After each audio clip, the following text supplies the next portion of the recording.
ఏపీలో కొత్తగా నిర్మాణంలో ఉన్న మెడికల్ కాలేజీలను కూటమి ప్రభుత్వం ప్రైవేటీకరిస్తోందని గగ్గోలు పెడుతున్న వైసీపీ నేతల మాటల్ని ప్రజలు నమ్మడం లేదు. ఈ విషయంలో చంద్రబాబు సర్కారుకే మద్దతు ఇస్తున్నారు. అందుకే పీపీపీ విధానానికి వ్యతిరేకంగా వైసీపీ చేపట్టిన కోటి సంతకాల సేకరణ ఉద్యమం తుస్సుమందని పార్టీలోనే వినిపిస్తోంది. ఈ కారణంగానే నిర్ణీత గడువు గత నెల 25 నాటికి కోటి సంతకాలు సేకరించి ఏపీ గవర్నర్కు ఇవ్వలేకపోయారా? ఉమ్మడి విశాఖలో ఈ కార్యక్రమం విఫలం కావడానికి కారకులెవరు?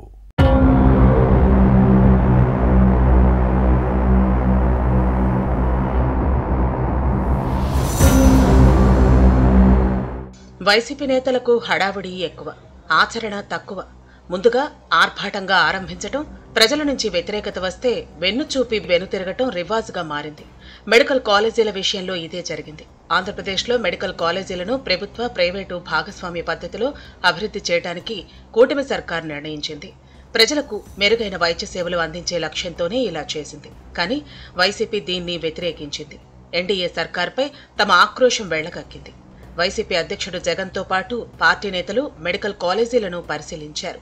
కానీ వీటిని ప్రైవేటీకరించబోమని, ప్రజల కోసమే పీపీపీ విధానంలో అభివృద్ధి చేస్తున్నామని చెప్పినా వైసీపీ నేతల చెవికి ఎక్కలేదు. రాజకీయం చేయాలనుకున్నారు.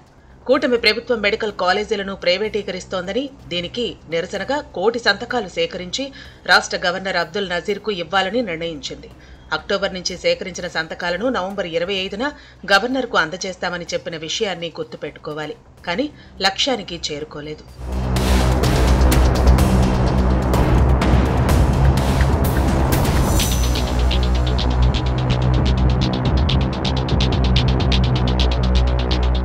ఇక ఉమ్మడి విశాఖ జిల్లా కోటి సంతకాల కార్యక్రమానికి ప్రజల నుంచి పెద్దగా స్పందన రాలేదు.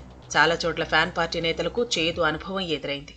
రిషికొండకు గుండు కొట్టి ప్రజాధనంతో విలాసవంతమైన భవనాలను నిర్మించి వైసీపీ నేతలు మెడికల్ కాలేజీలను ఎందుకు కట్టలేకపోయారని ప్రజలు ప్రశ్నించి నిలదీశారు.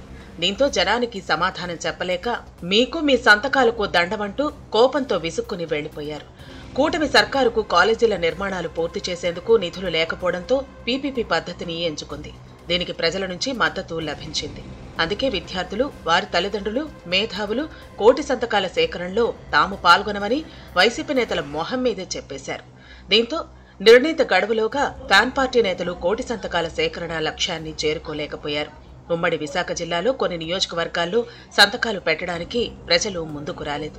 దీంతో స్థానికంగా ఉన్న పార్టీ కార్యకర్తలే దొంగ సంతకాలు పెట్టారన్న ఆరోపణలు వచ్చాయి.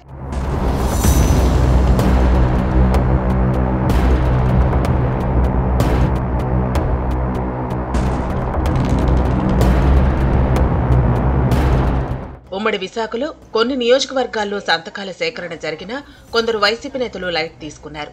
పార్టీ జిల్లా అధ్యక్షుడు కేకే రాజు నగరంలో సంతకాలు సేకరణ చేపట్టి విజయవంతం చేశారు.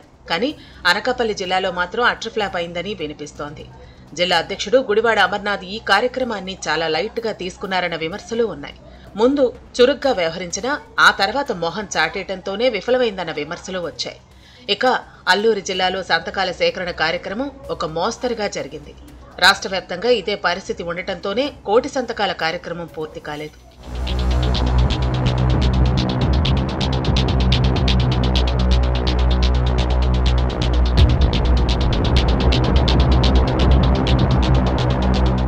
అయితే కోటి సంతకాల లక్ష్యాన్ని నిర్ణీత గడువులోగా ఎందుకు పూర్తి చేయలేకపోయారని వైసీపీ నేతలను ప్రశ్నిస్తే పొంతనలేని సమాధానాలు చెప్పి తప్పించుకుంటున్నారు. తుఫాను వచ్చిందని కొందరు, కార్తీక మాసంలో ప్రజలు పిక్నిక్లకు వెళ్లిపోయారని మరికొందరు సమాధానం చెప్పారు. కానీ ప్రజల నుంచి వ్యతిరేకత వచ్చిన విషయాన్ని చెప్పకుండా మభ్యపెడుతున్నారు. జనం మద్దతు లేని కోటి సంతకాల కార్యక్రమాన్ని ఫ్యాన్ పార్టీ ఎప్పుడు పూర్తి చేస్తుందో చెప్పలేని పరిస్థితి ఉంది. ఈ విషయంలో వైసీపీ నేతలు ఎలా ముందుకెళ్తారో చూడాలి.